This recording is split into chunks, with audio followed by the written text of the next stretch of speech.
स्थानक प्रमुख कार्यालय आहे आणि या ठिकाणी देखील अजून आणि या संदर्भात आपण अधिक चर्चा करणार आहोत। आपल्यासोबत रुपाली चाकणकर ह्या फोन लाईनवरून जोडले गेले आहे।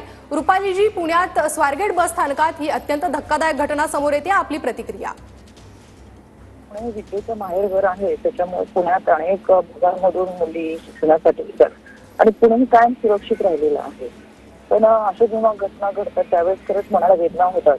काल ही स्वारगेटच्या आवारामध्ये ही घटना काय कारण 5:30 पहाटेच्या 5:30 वाजताची घटना आहे आणि या सगळ्या घटनेसंदर्भात एसटी कर्मचारी किंवा अधिकारीच अनभिज्ञ आहेत की काय झालंय, मी स्वतः काल रजेवर सुट्टीवर होते, माझी आठवडा सुट्टी होती।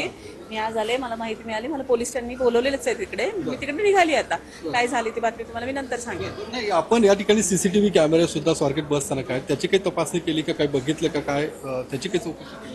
सर चालू आहे, कारवाई चालू आहे, आम्ही पाहतोय सगळं। आता तुम्हाला उगाच काहीतरी सांगण्यात अर्थ नाही ना, सांगतो आम्ही। काय नेमकी माहिती तुमच्यापर्यंत आतापर्यंत कसं आहे माहितीये का, पोलीसची माहिती काय? घटनेची माहिती काय झालंय हे नेमकं नाहीच अजून उघड झालेलं। मी पोलिसांनाच जाऊन भेटणार आहे आता, पहिल्यांदा निघालीच मी तिकडे।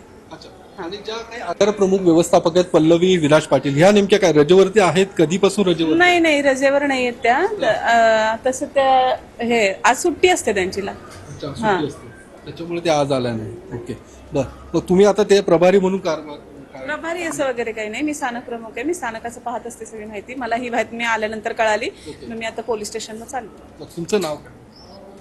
मोहिनी ढेरे।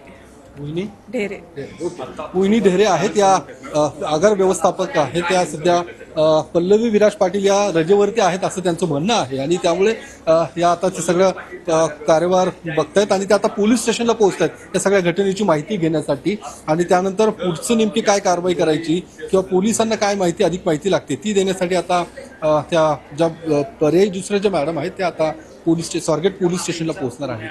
कॅमेरामन अभिजित पिसेसह योगेश बोरसे, TV9 मराठी, पुणे। तर पुण्यातील ही धक्कादायक घटना समोर येते। पुणे या घटनेमुळे हादरले आणि पुन्हा एकदा कायदा सुव्यवस्था यासोबत महिला सुरक्षेचा देखील मुद्दा पुण्यात ऐरणीवर आलेला आहे। तर या संदर्भात स्थानक प्रमुख मोहिनी शिंदे यांनी देखील माहिती दिलेली आहे, मात्र या घटनेची संपूर्ण माहिती मिळाल्यानंतरच प्रतिक्रिया देईल असंही त्यांनी म्हटलंय।